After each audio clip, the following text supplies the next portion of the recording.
você esteja bem, esteja preparado, preparada. Vamos começar mais uma aula. Te anima, te levanta.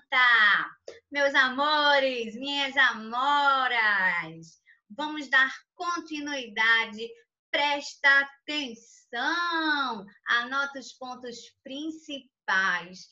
Veja, reveja o vídeo, pega o livro, né? Grifa. O importante é você entender e não ficar com dúvida.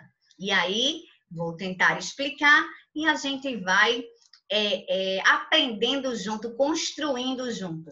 Ok? Preparado? Preparada? Bora? Posso começar? Vamos lá. Então, estamos falando sobre o tempo, né? E a gente viu na última aula que a previsão do tempo não é somente eu olhar na janela da minha casa e ver como está o tempo lá fora. Eu preciso de vários fatores. E o primeiro fator que nós vimos foi as nuvens, né? As nuvens é um aglomerado, né? Formada pela condensação do vapor de água. E aí a gente viu os 4 principais tipos de nuvem. Se lembra? Estratos, cúmulos, cirro e nimbos. Só que vimos que não basta olhar para a nuvem para eu dizer se vai chover ou não. Eu preciso de outros fatores. E são esses outros fatores que nós vamos ver agora e alguns a gente vai relembrar. Vamos lá? Massa de ar. O que é uma massa de ar? É um aglomerado de ar, né?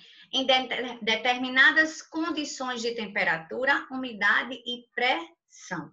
São grandes blocos de ar que se estendem horizontalmente ou verticalmente, né? Por milhares de quilômetros. As massas de ar, elas podem ser originadas de regiões polares, né? Aí a gente diz que essa massa de ar é fria, ou então ela pode ser originada das regiões tropicais. E a gente diz que essa massa de ar é quente. Onde existe massa de ar, tanto quente quanto fria, vai acontecer uma alteração nesse tempo. Elas podem ficar paradinhas em um local por dias, por horas, né? Por semanas. E quando você tem um encontro de 2 massas de ar, você vai formar uma frente, que é o que a gente vai ver agora. A frente, ela pode ser uma frente fria ou ela pode ser uma frente quente. Então, o que é uma frente fria? A frente fria é quando uma massa de ar frio, vamos fazer de conta que a massa de ar frio é essa canetinha aqui, ela vai se encontrar com a massa de ar quente, a caneta verde.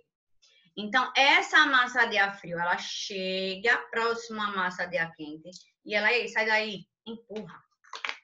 E aí, ela traz consigo uma névoa resultante do resfriamento do ar úmido próximo ao Sol. Em seguida, formam-se as nuvens baixas, cinzentas e pode ocasionar fortes chuvas. Então, é assim que acontece uma frente fria. Né? Às vezes a gente vê anunciado, uma frente fria se aproxima de Recife, e, né, de algum local. Então, é isso que acontece. A frente quente é o contrário. Né? Então, a frente quente forma-se quando uma massa de ar quente encontra a massa de ar frio e ela diz, sai daí que agora é minha vez. Né? Aí vai provocar alterações nas condições do tempo, né? Pode se formar nuvens escuras que causam chuvas contínuas, podendo durar várias horas. Professora, na televisão anunciou que ia ter uma frente grande, mas não aconteceu nada. Por quê?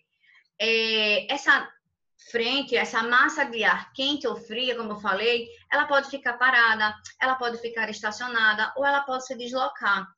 Né? Por quê? Porque não é um aglomerado, né? Então, aí pode vir o que é o vento, é o ar em movimento e pode deslocar. Aquela aglomeração de ar pode se espalhar. Aí a massa não fica tão forte, vamos dizer assim, fica sem força. Ela até, uma tenta empurrar a outra, mas não consegue, ela se dissipa, se espalha, certo? Aqui mostra, né, esse resumo, como eu falei para vocês, ó. A massa de ar fria chegou e encontrou uma massa de ar quente, e aqui é o contrário, a massa de ar quente, né, empurra a massa de ar frio, certo? Fácil, né? A temperatura é outro fator que interfere na previsão do tempo, né? E aí a temperatura a gente vê, né? A gente percebe ela, a gente sente ela, né? Geralmente quando a gente sai, a gente olha, tá só, tá quente, né? Mas aí existe um instrumento que vocês já conhecem, né? Que é o termômetro. E é o termômetro que vai medir a temperatura do ambiente. Existem os termômetros que medem a temperatura do nosso corpo, da água, do ar, né? E aí, para medir a temperatura do ar, a gente utiliza, né? Eu digo, os especialistas utilizam um que ele vai dar a mínima e a máxima. Geralmente, eles colocam quando tem aqueles termômetros na rua, né? Hoje está 30 graus. A sensação, a temperatura está 30 graus, mas a sensação ainda está mais quente, né? Porque vai ter outros fatores ali que vai deixar aquele ambiente parecendo estar mais quente, certo? A umidade do ar, chuva e seca, o que é isso, né? A umidade do ar contribui para uma previsão do tempo mais correta. Então, quanto maior for a umidade, maior será a probabilidade de chuva, de ocorrer chuva, né? Então, regiões de clima seco, lugares onde a umidade é baixa, né? Se mantém por longos períodos, né? Então fica aquela coisa seca. A região Nordeste aqui, a gente, né? E a umidade do ar, ela é medida por esse instrumentozinho aqui, ó, chamado de higrômetro. Esse daqui é um higrômetro mais, vamos dizer assim, antigo. Esse daqui já é um mais sofisticado, né? Esse aqui você tem, ele dá, além da quantidade de umidade do ar aqui, ele ainda dá a temperatura, né? Isso aqui é o digital moderno. Pressão atmosférica, né? A pressão atmosférica, ela tem uma relação justamente com a umidade do ar. Então, quem mede a pressão atmosférica é o barômetro, é um instrumento também, e tem um outro que é o barógrafo. O barógrafo mede e registra numa folha de papel continuamente as variações dessa pressão atmosférica de determinado lugar. A pressão vai depender da umidade do ar. O ar seco é mais pesado que o ar úmido. Quanto mais seco tiver o ar, maior vai ser a pressão atmosférica. A diminuição da pressão no lugar indica que está subindo a umidade. A pressão está caindo e a umidade está subindo, tornando provável a ocorrência de chuva. Aí está o barógrafo. E aqui está o barômetro. Hoje também já existem barômetros mais diferentes, né? Mais sofisticados. A quantidade da chuva. A quantidade da chuva, a gente já conhece esse instrumento, né? Que é o pluviômetro, né? Ele vai medir a quantidade de chuva que cai em milímetros. 1 milímetro de chuva significa 1 litro de água por metro quadrado. Chuvas leves correspondem a uma precipitação abaixo, precipitação, né? A quantidade de chuva, de 0,5 milímetros por hora. Chuvas fortes têm precipitações acima de 4 milímetros por hora. Isso é só informação, tá certo? E também o vento, né? Que é o ar em movimento, ele pode dar também, ele ajuda na previsão do tempo, né? E o vento, você sabendo a velocidade do vento, né? Você vai ter, prever se vai ter alguma massa de ar, por exemplo, chegando no local. E aí, a velocidade do vento é medida por esse instrumento, o anemômetro, que vocês também já conhecem, né? E aí, esse anemômetro é um anemômetro moderno, digital, todo aeroporto tem um anemômetrozinho desse, né, para saber a velocidade. E aí, ele roda quando o vento bate aqui, nessas estruturas que lembram uma colherzinha, né? Roda, e embaixo tem feito um velocímetro que vai justamente registrando a velocidade desse vento que está passando naquele instante de tempo. E a direção do vento é a famosa biruta, né? É feito um saco nas extremidades, né? Aí o ar vai penetrar nessa extremidade e vai sair pela outra. E aí vai alinhando, dando essa direção. Ela é usada justamente também nos aeroportos para dar uma orientação em relação à decolagem e à aterrissagem dos aviões, ok? Então, como vocês podem perceber, o que a gente falou agora, a gente já vinha falando em outras aulas, né? E aí, a gente só faz a junção desses elementos, desses fatores que ajudam na previsão do tempo. Que, como a gente viu, é de extrema importância para a gente prever alguns acidentes, algumas catástrofes, né, ambientais, para a gente se preparar quando a gente vai sair ou não. Então, a previsão do tempo é importante por causa disso.